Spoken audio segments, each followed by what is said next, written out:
Monsters infiltrated the world, plunging it into despair. People fought until their last breath to protect the place they called home. Among these brave souls was Carcelian Leandian, the protagonist of our story, who fought against the menace with unyielding ferocity. Years passed as he battled countless monsters, stacking their corpses with the single blade he carried, never once knowing fear. One day, he faced Aaron's so-called brother from another mother, a brutal opponent and a tough nut to crack. The battle was fierce, but Carcelian eventually took him down. However, in the aftermath, he too succumbed to death. Fate, however, had other plans. As his soul drifted through the endless void, he met a human boy from a distant planet called Earth. The boy's name was Seo Dojan, teetering on the brink of death for reasons unknown. Before dying, Dojan wished to make a simple request of Vanyan, who refused before even hearing it, wanting nothing more than to die in peace. Vanyan had lost his country to monsters, lost everyone he loved, and died a dog's death. But Dojan wasn't fighting for himself. He wanted his family to live in peace. Eventually, Vanyan agreed to hear him out. The boy lit up like a child in a candy store, mustering the courage to ask that his family be kept safe. Vanyan accepted the request, awakening in the body of the teenage Dojan. His mission took him to Namsan Gate, ranked C for its dangers. Only registered heroes could enter, but the automated scanner blared for him to show an ID he didn't have. Instead, he smashed his way inside, triggering the alarm. While wandering in search of monsters, he encountered a party of licensed heroes who mistook him for a lost porter. They tried to escort him out, but Dojan coldly explained he came alone, without a hero's party. The leader warned him about rookie recklessness, explaining that C-rank gates were no place for amateurs. Dojan ignored the advice. Moments later, he faced a giant troll, dodging its strike before delivering a devastating punch that blew its face apart. Something straight out of One Punch Man. Looting its sword, he dug out a low-grade magic stone. More monsters arrived, but Dojan hurled the stone so fast it decapitated one. The others charged, only to be slaughtered in seconds. Meanwhile, the hero party speculated that the arrogant rookie would soon be rescued by agents from the Gate Control Center. They couldn't have been more wrong. He was the one making monsters tremble. With his bag full of stones, he prepared to leave, unimpressed by the low-grade loot. Agents soon confronted him, demanding his hero registration card. When he refused, they threatened arrest. One agent grabbed him, only for Dojan to twist his arm and warn him to back off. The others attacked with grade 4 magic staffs, enough to subdue an orc, but useless against him. Within moments, all three were on the ground. Reluctantly, Dojan considered registering as a hero to avoid future hassle. Asking about rifts shocked the agents. In this world, government-controlled passages to monster realms were called gates, while uncontrolled ones were rifts. Entering them meant severe punishment. Dojan didn't care. Shoving the agent aside, he left. Later, at Seoul's Hero Complex, a bustling market for magic stones, he tried selling his loot.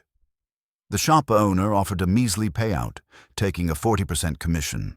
When Dojan refused, the owner demanded payment for appraisal, coffee, and a ruined towel, calling in C-class hero guards to intimidate him. Moments later, those guards were unconscious, and the shop's commission dropped to 1%. Dojan walked out with a fat stack of cash, delighting his grandmother and sister, Yunyoung. He lied about the money's origin, claiming it came from a friend's successful business. Deep down, he remembered the original Seo Dojan's dying wish to give his grandmother and half-sister a safe, happy life. To do that, he'd need the safest house in Korea, worth 110 billion won. With his former strength as the sword god, earning it would be easy. His day took a turn when 2 loan sharks arrived, claiming he owed 48 million won from a 5 million won debt, bloated by interest. Their collection attempt ended with both sprawled on the ground, one with a broken jaw. Later, Dojun took Yunyong shopping, encouraging her to pick whatever she wanted. Their peaceful day was interrupted by his stepsister, a cruel woman who insulted them both, dredging up painful memories of his childhood as an unwanted, illegitimate son. This time, he didn't stay silent. His sharp words cut her down in front of everyone, shattering her false pride. Her mother, Dojun's stepmother, soon arrived, hiding venom behind a fake smile. She invited him home, but Dojun told her to get lost. Furious, she left with her daughter, later plotting his death for daring to defy her. Meanwhile, Dojun visited a gangster-run money-lending operation, confronting the boss directly. The thugs underestimated him, thinking he was a mere D-class awakened. Within seconds, they were all on the floor. Dojun then demanded the boss forge him a flawless hero identity within a day, making it clear he wasn't someone to be trifled with. The NPCs didn't intervene in the fight, which, honestly, is a compliment to them, because they're the type who would challenge God while still being level 1 rookies in most stories. The boss, on the other hand, is visibly shaken, tripping over himself as he tries to assess Dojun's skill level. At the very least, he figures, this guy is B-class in strength. He's so lost in thought that Dojun has to snap him back to reality. The boss accepts the job readily, but Dojun grips his shoulder firmly, polite in action, yet with an intimidating look that sends a chill down the man's spine. Then he asks the real question. Did Hong Hee-ju, his stepmother, order a hit on him? The truth is, she did, something we already know from her earlier conversation with her daughter and assistant. The boss hesitates until Dojun squeezes harder, making him yelp in pain. Even the lackeys watching look helpless, and frankly, like they need a new barber. Eventually, the boss breaks. He admits that her plan was to bleed Dojun's bank account dry, pushing him into such financial ruin that suicide would seem like his only escape. A cruel, calculated move, even against a cast-off son. After enough begging and crying, Dojun releases him, then asks if this was also why they locked him inside the gate. The boss insists he had nothing to do with that, claiming he wouldn't get paid for the execution if Dojun died in the gate. That, at least, sounds plausible. But it gets Dojun thinking. He mutters the name Kang Chol-woo, the man who first brought him to the gate, and demands every bit of information about him by tomorrow. With his 2 demands made, he leaves, the atmosphere in the room completely different from when he entered. The conversation leaves Dojun in deep thought. The real Seo Dojun had one wish, to protect his little sister and beloved grandmother, no matter the cost. Now, with all that's happened, the Sword God has every reason to set things right. The next day, he's officially registered as a hero, B rank, conveniently. No cliché lowest possible rank trope here. When he taps the card on the scanner, it registers him, but warns that his rank is too low for the dangerous quest he's about to take.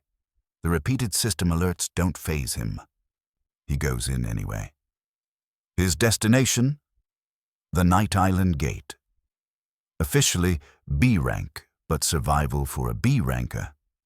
Not guaranteed.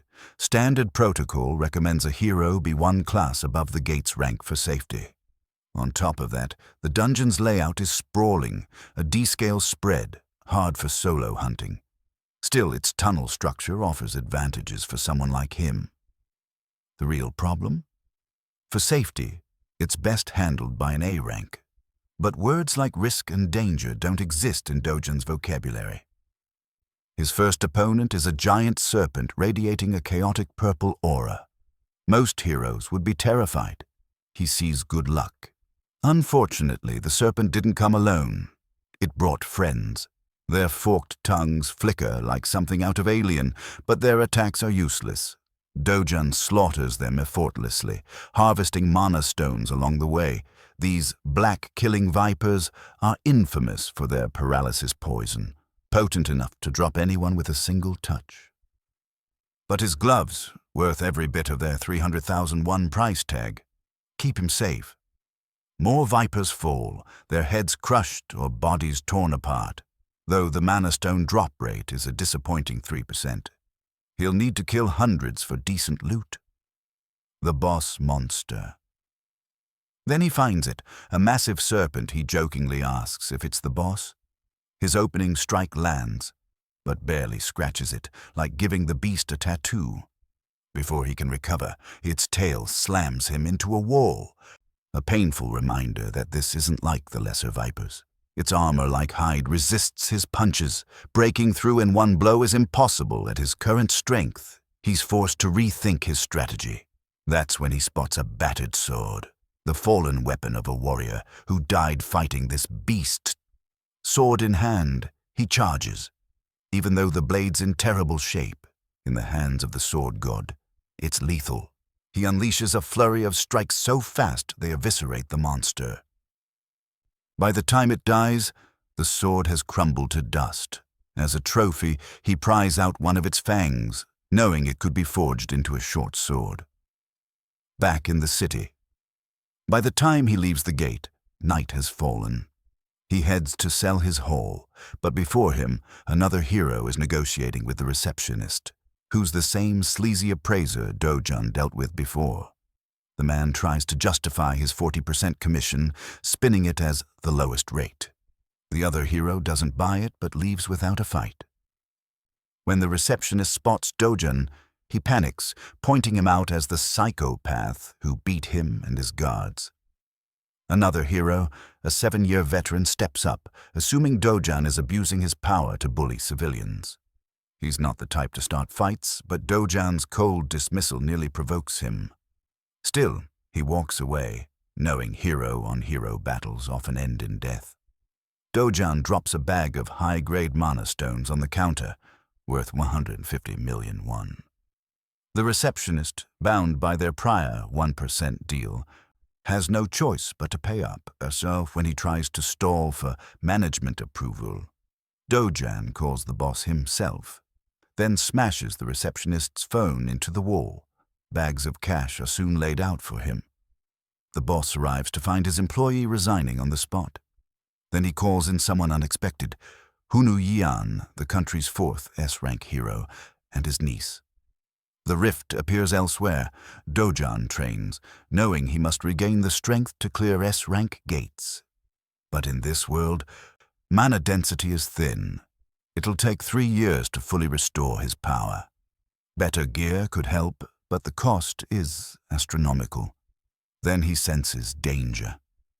Grabbing Yunyong, he orders his family inside. The ground shakes. Not from an earthquake, but from a rift opening, directly above their home. The Hero Association scrambles, alerting nearby guilds. If a civilian enters a rift, no one else can follow, and if they die inside, a monster wave will erupt in 10 days, devastating the region. They learn the civilian is Seo Dojun, entering to protect his family. The staff despair. The chances of an ordinary man surviving are near zero. Inside the rift, Dojun finds himself in the forest of Patiswa, a perfect replica of the one from his youth. At its center stands the World Tree, radiating pure mana. In his past life, the destruction of this tree marked the beginning of the end. Here, it still thrives. Meditating beneath it, he absorbs mana for 10 days straight, until alien-like Volsina creatures arrive, intent on burning it down. This time, he's ready. Without even needing a weapon, he uses raw mana release to blast one to the ground. He forces another to self-destruct by sealing its mouth shut mid-attack. The battle becomes a slaughter, mana stones piling up. Among the loot, he finds a golden ember, the eternal ember, capable of transforming his mana into fire, Mona. Absorbing it ignites him with new power. Outside, the media swarms his home while agents stand guard. Inside the rift, the real game has just begun. I have to point out, this guy looks like a carbon copy of Yan Ho from Solo Leveling, only with a cleaner haircut. And then we have our protagonist, now rocking blue hair. His name is Kim Hyun-woo, and he actually sympathizes with Do-jan's actions, understanding the impulse to protect his sister. But Seong-gu isn't buying that explanation at all. To him, Do-jan wasn't acting out of love. He was a reckless opportunist rushing in without considering the consequences. If Do-jan had simply unalived himself the normal way, that would be his own business. But dying inside a rift? That's a different story entirely. If that happened, the rift would become a detonation point for a monster wave to pour into the world. Hyun-woo asks Gilma for his input. Gilma, already swamped by the sudden rise of rifts worldwide in the US, China, Switzerland, Turkey, and the UK, tells them to follow standard protocol. Some nations have easily contained the threat. South Korea, however, is on edge. Their situation could turn into a disaster, all because of one man. Seong-gu is so furious, he wishes he could drag the guy out of the rift and beat him senseless. 28 days have passed since the giant purple gate first appeared. 28 days, Do-jan has been inside. The Hero Association has already classified the threat as a Level 1 wave. Do-jan's identity hasn't been made public for privacy reasons. For now, he's referred to only as Ordinary Person S. But not everyone is in the dark. The boss of the money-lending syndicate has already connected the dots. His right-hand man, Kim Yang-gu, confirms the report. It's Do-jan. Chang-gab, the organization's president, is curious about his survival odds. The assistant confidently estimates less than a 1% chance for a civilian. That makes Chang-gab laugh. This ordinary civilian hospitalized his men for weeks. The world is grossly underestimating him. When asked about an awakened individual's survival chances, the assistant says it depends entirely on the hero's level. Fighting ability and survival. Ability aren't the same, especially in a rift. Even Chong admits that. Still, Chang-gab hasn't changed his ways. He says he'll protect Do-jan's family, but only to harvest their organs if Do-jan dies, and to saddle him with debt if he survives. The man is a parasite. The World Tree Training Arc. Inside the rift, the World Tree stands in all its divine glory. Do-jan's body now thrives with flame mana, thanks to hundreds of firestones he's absorbed. His resistance to flames has skyrocketed. In terms of fire affinity, he thinks he may have surpassed his past self. He embraces the World Tree in a rare, tender moment, grateful for its aid both in the past and now. Using vines, he fashions a bag for his mana stones, knowing he may never see the tree again. If fate ever brings him back, he'll protect it with his life. Emerging from the rift, that night, Do-jan steps into the outside world once more. The streets are empty. Most probably assume he's dead and that a monster wave is imminent. But he senses someone strong nearby and gives chase.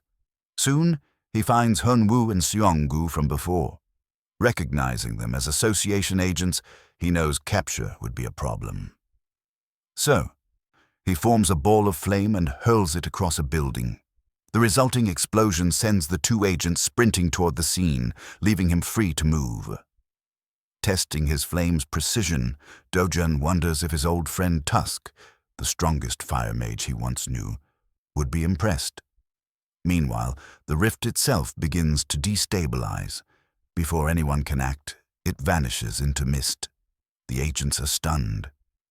The day after news spreads, the Mapo rift has vanished 29 days after Seo Do-jan entered.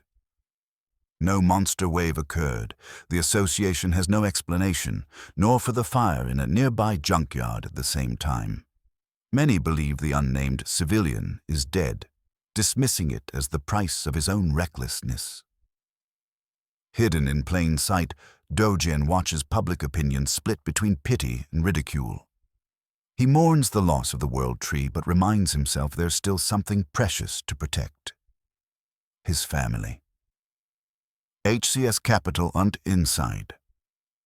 HCS Capital, the syndicate celebrates Dojan's supposed death, plotting to deal with his grandmother and sister next.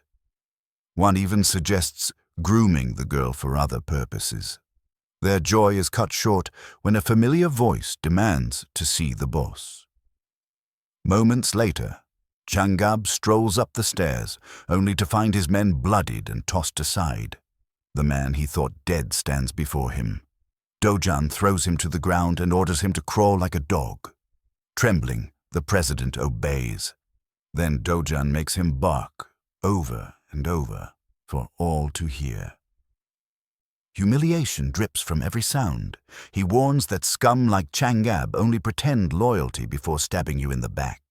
He gives the order for Changab's assistant to kill him. The assistant refuses, citing connections. Dojan instead threatens to toss them all into a gate as monster feed if they don't comply. Broken, Changab begs for his life, swearing loyalty. Dojan offers his hand, then engulfs it in flames, burning it to a charred paste as a final warning. If any of them ever threaten his family again, he will kill them all. From now on, their sole job is to protect his family for the rest of their lives. Life resumes. To the world, Seo Dojan vanished with the rift. In reality, he's having McDonald's with his sister, telling her they're moving to a better neighborhood. She's overjoyed, until school is mentioned. She admits she's been bullied for being an orphan.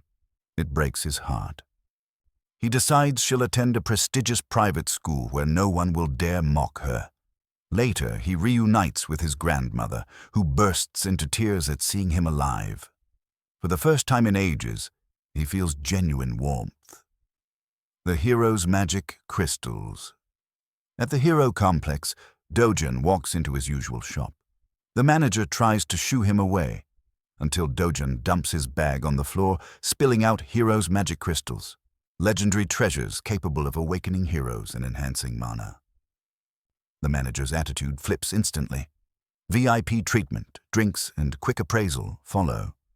Dojan demands full price with just 0.5% commission, down from their previous 1%.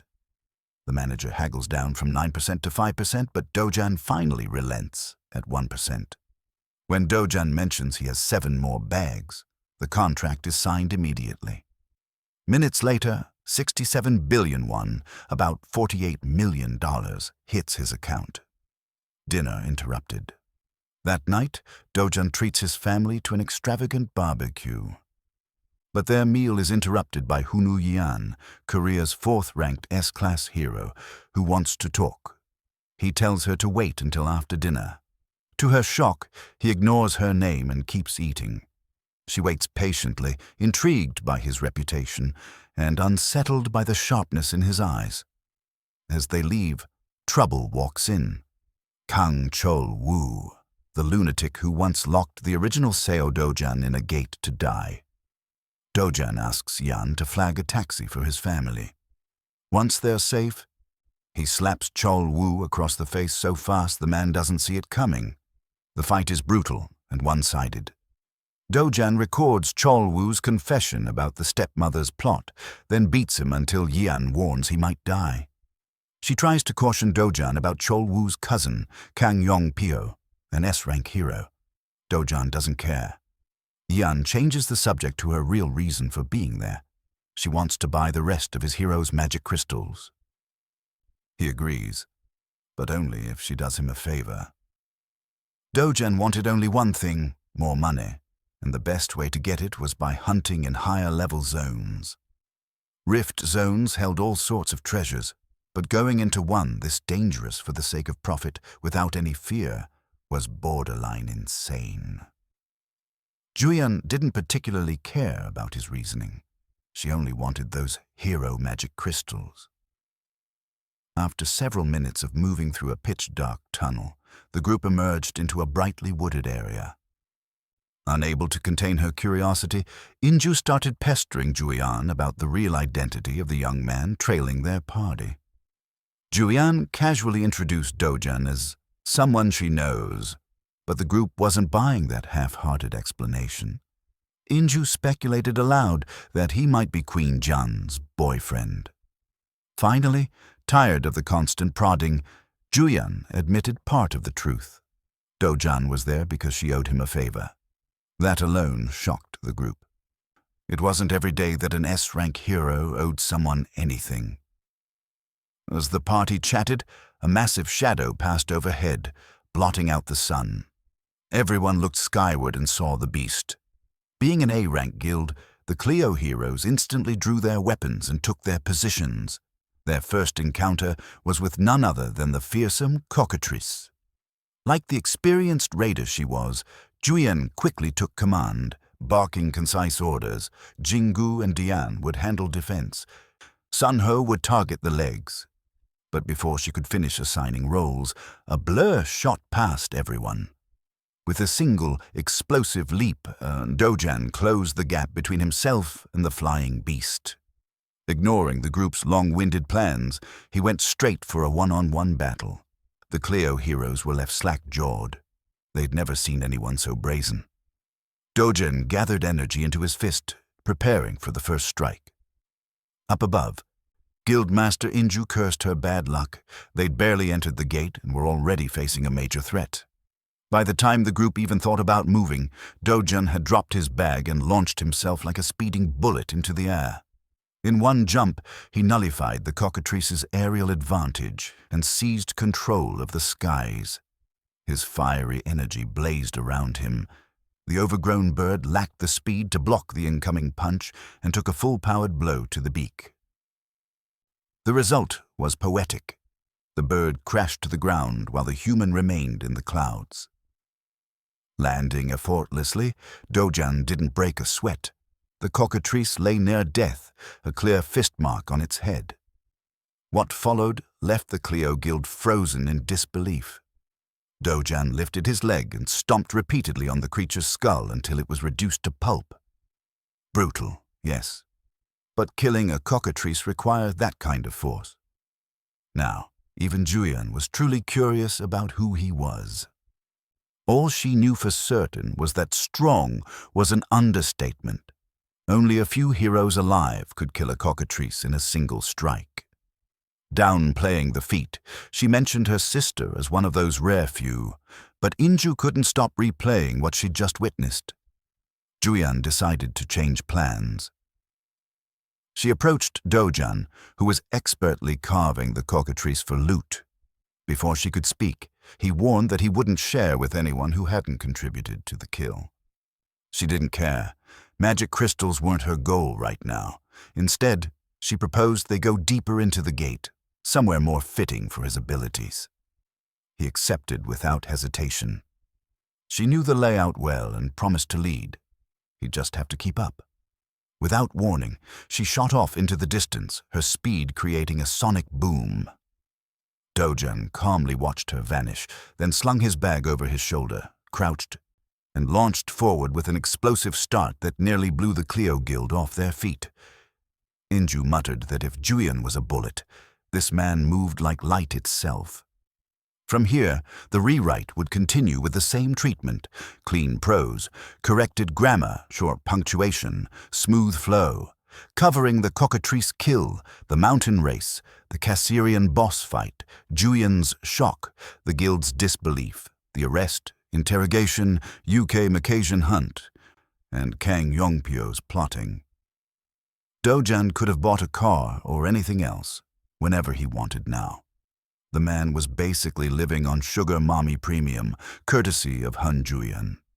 She already knew he wasn't going to reveal how he'd discovered the weakness of the Macasians, but she asked anyway.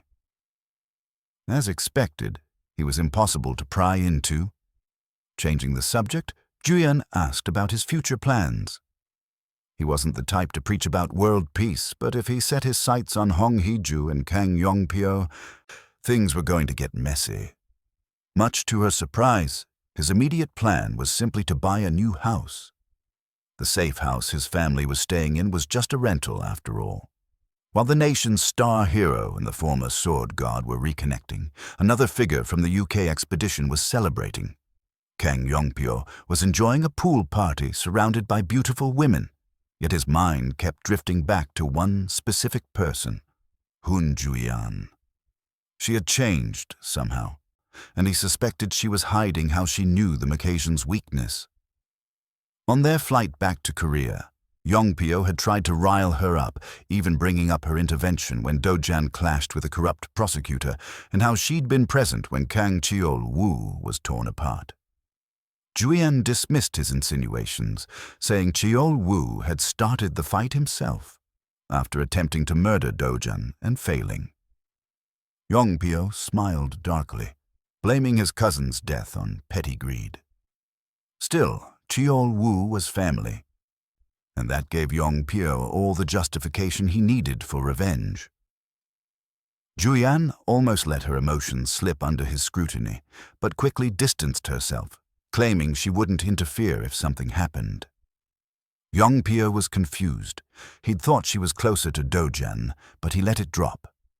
Even so, he couldn't shake the feeling she wasn't being entirely truthful. Trouble in England. Back in England, Long Sutton still bore the scars of the recent monster wave.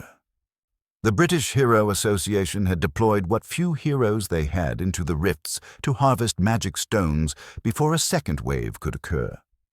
Outside, guards muttered about how easy it would have been to stop the first wave if they'd only known Macations could be killed with red flower and sap. Once a rift broke with a monster wave, it could never be converted into a gate again. Worse, the second wave often brought different, deadlier monsters. Entire countries had fallen that way. The rift pulsed unexpectedly. The raid team had only gone in 5 hours ago. It wasn't time for extraction. The guards tensed. Instead of miners returning, the rift shattered, and someone stepped out. He was humanoid, but his scarred face and alien armor made it clear he wasn't a hero. Before the guards could radio HQ, their bodies froze and lifted into the air. The man's single step was like teleportation. One guard threw the UK's signature weapon, 3 enchanted knives, but the stranger's green circular lights made them vanish instantly. His voice was hoarse as he mocked their weakness. With a clenched fist, the lights moved and the guards' bodies were sliced apart, limbs falling away like mannequins dismantled. A dark miasma flowed from his body, manipulating space itself as he plucked a smartphone from a dying guard's pocket. Checking the date, he calculated it had been 10 years since he'd last set foot on Earth, and his mission wasn't even 20% complete. He refused to call it failure. All he needed was to raise the planet's mana concentration and weed out the weak. Meanwhile, in South Korea, in Paju, Seo Dojan was on one of his routine hunts. Slinging a backpack, he wandered into a restricted zone when he felt vibrations in the earth. Moments later, dozens of spike-covered worm monsters erupted from underground. He didn't bother looking at them. His eyes were on the holes. Estimating there were about 26 worms in a 100-meter radius, he smiled and gathered mana in his palm. One blast into the ground caused a chain of explosions that forced every worm to the surface, half-burned and writhing. While he collected mana stones from the corpses, the Korean Hero Association was in a heated meeting. Deputy Director Min Honi and Director Na Tai-wong were discussing Dojan. His strength couldn't be measured by standard hero meters, and Vice President Park Seong-cheol considered him a dangerous free agent. The deputy countered that while Dojan sometimes acted excessively, he always had a reason. The real trigger for the meeting was Dojan's application for an official hero license, backed by none other than S-rank darling Hun Juyan. That connection alone smoothed his approval, and within days, he became South Korea's 8th S-rank hero, without ever setting foot in the association building. Now free to enter any rift he wanted, he'd been wreaking havoc in Paju, burning through worms in a secondary rift solo. The VP wanted to reveal his identity to the public as a new symbol of hope, but Na Taiwong refused to make him a public figure without consent. First, he wanted to meet the man in person, the weaponsmith. After hours of worm hunting, Dogen decided he needed a proper weapon. The Gasan Hero complex was full of smiths, but every shop was fully booked. Finally, he entered a small store where a bruised young man sat at the counter, eyes glued to his phone. Without looking up, the clerk asked if he had a reservation. Dojan ignored the question, dropped his backpack on the counter, and demanded a custom weapon using the materials inside. The clerk refused. Dojan grabbed him by the collar and demanded he call the owner. An old man in a modified welding mask emerged, Choi Sheolan, master craftsman of hero armaments. Dojan explained he was recommended by Hon Juyan, which startled them both. He produced his material, the fang of a giant black viper. Choi examined it, saying it had been years since he'd seen one. Dojan wanted a single, long sword with maximum mana absorption. Choi advised against stretching non-metal materials, suggesting 2 medium blades instead. Dojan mocked his lack of skill, demanding 1 long blade. The clerk boasted that his father could make weapons with grade 3 mana absorption. Dojan picked up a grade 5 sword from display, gripped the blade, and crushed it to dust with his bare hands. Choi agreed to the job, but warned it would take a month and result in grade 7 absorption. Still not enough for Dojan. He told Choi to make the blade shape first. He'd return with the final ingredient to push it further. Brazil mission. A few days later, Juyan gifted him a brand new car as thanks. She brought up the Hero Association's upcoming Brazil operation. When she confirmed she was going, Dojan invited her to join him. The mention of Brazil made her blush. Meanwhile, Hong Hee-ju was being scammed for more money by Kang Yongpyo, who revealed that Dojan was now an S-rank hero. Furious and fearful, she agreed to fund any attempt to kill him. The nation buzzed when 5 Korean S-rankers boarded a private jet to Brazil. Among them were Jang Sunung-ho, Park Hale, Hon Juyan, and Dojan, whose rookie status sparked curiosity. Upon arrival, the Brazilian Hero Association welcomed them, but privately feared they'd uncover the secret. Brazil's national treasure, Hero Morris, had been killed, not by a monster, but by a human. During the briefing, Juyan noticed Dojan was missing. He'd already left for the Santa Rift. She followed with her Clio guild, catching up to him in the jungle. When she asked why he was in such a rush, he said simply, "Blue Croco. Blue Croco hunt." The Clio guild soon found their path blocked by a pack of monstrous blue crocos. While they defended desperately, Dojan drew his blade, one on loan from Choi, and told them to step aside. In a single blurred movement, he cut through the entire pack. The guild was stunned. Even Juyan was speechless. That night at camp, guild members gossiped about his absurd strength. Juyan approached, asking if he'd processed the croco hearts. He had coolers full of them. She then noticed him cooking croco meat. At first disgusted, she eventually tasted it and admitted it was delicious. The two of them quietly shared the bizarre meal. The lynx lair. The next day, Kuyan navigated while warning him about the lynx, a monster whose cries could paralyze the mind. She insisted on earplugs. He refused. With no choice, she and the Clio Guild followed him into the densest part of the jungle. By nightfall, under the moonlight, the lynx emerged, an enormous, deranged-looking predator. As its haunting cry echoed, everyone covered their ears. Except Dojan. He stood still, eyes locked on the beast.